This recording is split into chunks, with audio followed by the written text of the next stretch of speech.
Friends ఇవాళ అయితే మనం బెండకాయ బెండకాయ ముందుగా కొనేటప్పుడే ఇక్కడ ఉన్నాయి కదా, ఇది ఇట్లా టక్కని విరిచేయండి. ఒకవేళ మంచిది అయిందనుకోండి టక్కని విరిగిపోయింది ఈ విధంగా, లేదంటే ముదురుదైతే విరగదు, అది మాత్రం గుర్తుంచుకోండి. తర్వాత తెచ్చుకున్నాక బాగా కడిగి కట్ చేసుకొని ఒక బాండి స్టవ్ మీద పెట్టి కొద్దిగా నూనె వేయండి. కొద్దిగా నూనె వేడెక్కాక ఇట్లా ఇక్కడ ఉన్న వేడెక్కాక కట్ చేసుకున్న ముక్కలు వేసుకోండి.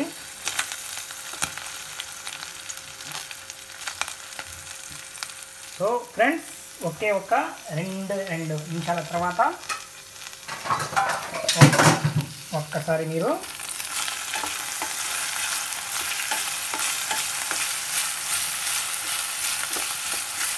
సేమ్ పాత పద్ధతిలోనే మళ్ళీ మనం ఏం చేయాలంటే కొద్దిగా టర్మరిక్ పౌడర్, యాంటీబయాటిక్స్ కదా టర్మరిక్ పౌడర్ వేయండి.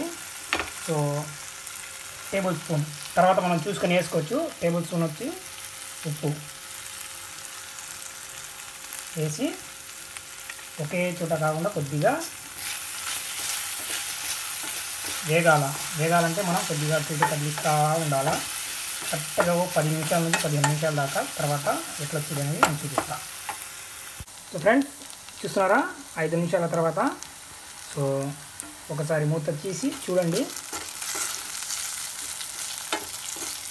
నేనేంటంటే ఒక కప్పులకి అంటే ఇద్దరికి 250 గ్రామ్స్ నేర్చుకొని ఉంటే తప్పు లేదు కదా.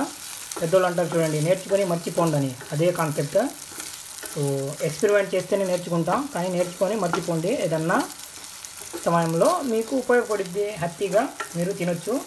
ఒక 5 నుంచి 10 నిమిషాల తర్వాత ఈ విధంగా ఒకసారి చూసుకొని కొద్దిగా కారం తీసుకొని వేసేయండి. అంతే, అయిపోయింది. సింపుల్, హ్యాపీగా, వితౌట్ టెన్షన్ మీరైతే మీ ఇంట్లోనే హ్యాపీగా చేసుకోవచ్చు బెండకాయ వేపుడు.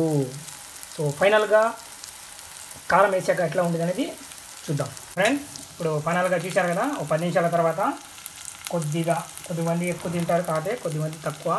మనమైతే ఒక్క టేబుల్ స్పూన్ కారం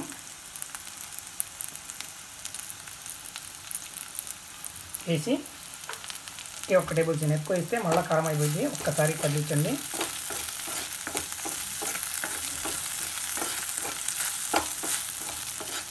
అంతే, రెడీ. బెండకాయ వేపుడు రెడీ. Ready for dinner.